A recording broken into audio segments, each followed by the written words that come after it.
Thanks for allowing me to speak to the Finance Committee.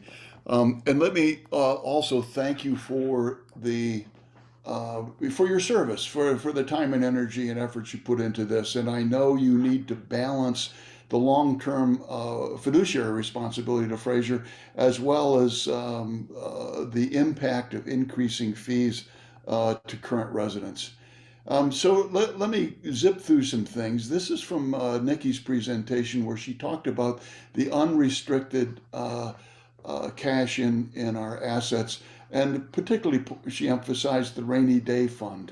Um, I'd like to point out how that has changed. That from the end of fiscal year 21, when we had 599, now to her most recent presentation of 770. But as she helped me understand, this is really artificially inflated because expenses have been down. So when you correct for that and use budgeted expenses, we are still at 693. So we've had almost 100 days of increase in our reserves.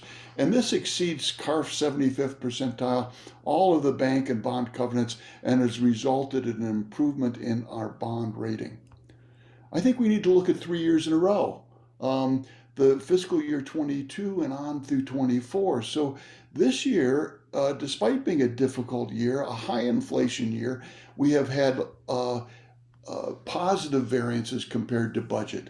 We have had cash expenses that are 2.9 million less than budget, and resident cash revenue minus cash expenses and interest is $3.2 million better than budget.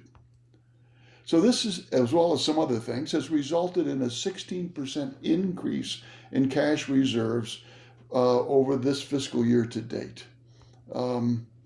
Next year, there's lots of uncertainty. It will again be a high inflation year, and there are expectations of high capital expenses.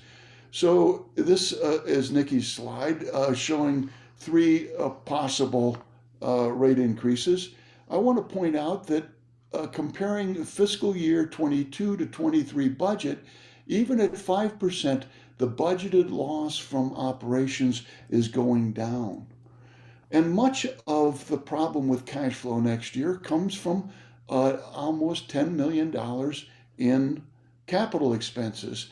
And this year and next year are very high capital expenses because we're settling into this new building. And if you look going forward, budgeted capital expenditures drop down into the $4 to $4.5 million range. In fiscal year 24, there will be less capital expense, probably less inflation. And I want to emphasize a change that's coming in the fixed debt service. This will be fixed. This does not inflate. And so as other things inflate, this will have a shrinking impact on our annual budget. Frasier has increased fees regularly a couple of percent more than the Social Security cost of living increase. And so for those of us who expect to live in Frasier for a long time, we're experiencing a compounding effect on that has potentially devastating impact on our own personal savings. Let's contrast to finish. The 1% increase in resident fees generates a little over $250,000. So increasing from 5% to 9% generates a little over $1 million. Please contrast that to the $9 million increase in reserves that has happened in fiscal year 22. Next year's a rainy day.